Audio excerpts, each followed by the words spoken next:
Добре дошли отново в моя канал PowerPoint за начинащи с Тео.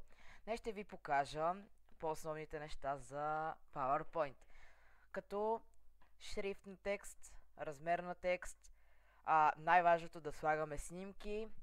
Също така ще ви покажа как да слагаме фигурки и различни формички, може да кажем. Също така ще ви покажа и дизайн на самата презентация, как да си направите. Първото нещо, което е най-важно, да си отворим нашия PowerPoint.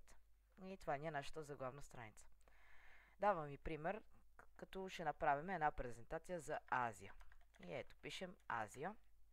След като маркираме текста Азия, влизаме в Home, нашето начално меню.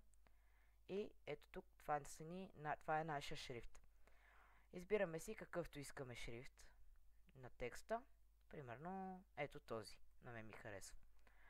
Отдолу пишем от кого е направена.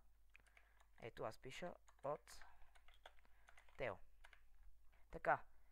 След това, нещата, които ще ви покажа, е дизайна, как да си направим. Влизаме отгоре в менюто дизайн и тук ще ни излязат няколко вида дизайн за нашата презентация. Като примерно на мен ми харесва ето това зеленото. И ето вече имаме дизайн за нашата презентация. Сега, следващия слайд, който ще направим е за положението на географското положение на Азия. И ето пишем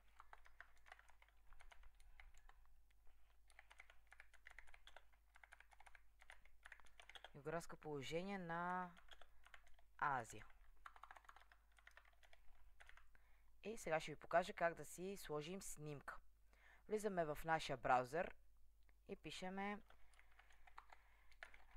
географско положение на Азия. И влизаме в снимките. И си избираме, примерно, ето тази картинка.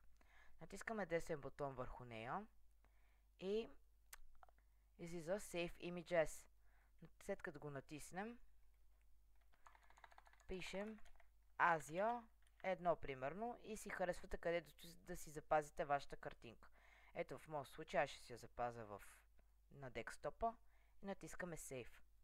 След това отваряме нашата презентация отново и влизаме в менюто, тук горе, Insert, и натискаме върху Pictures. Дава ви два избора, като едното е от онлайн да си намерите някаква картинка, другата е от вашето устройство. Натискаме от нашето устройство и влизаме в десктопа, където си запазил моята картинка. И ето я Азия 1. И натискам върху нея. И сега вече може да си я поставите където си поискате на вашата презентация. Като тук имате различни формати, както да ви изгледа снимката. С рамка, кръгла или каквато вие си решите. Аз ще сложа така класическа. Сега ще ви покажа друг вариант, по който може да слагате снимки. Влизаме пак в нашия браузър. И втория избор е чрез дясно копче на нашата картинка и Copy Image. Това го правим, за да си спестим място на самото устройство, да не го запомняме с излични файлове. След като си сме Copy Image, влизаме пак в нашата презентация, десен бутон и слагаме нашата снимка. Ето. Сега ще ви покажа третото нещо, формички или различни иконки. Ето, влизаме пак в нашето меню Insert и Shapes. И тук може да си направим едно усмихнато човече, като му избереме цвят и всичко каквото ние си поискаме, дали да седи отпред, дали да седи отзад. И така. Сега ще ви покажа и за различни иконки.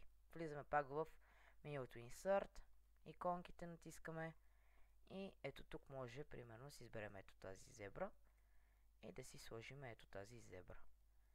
И да си оголемиме и така стават слагането на фигурки и икони. Надявам се днешното клипче да ви е харесало. Абонирайте се за моя канал и ще се видим в следващото клипче.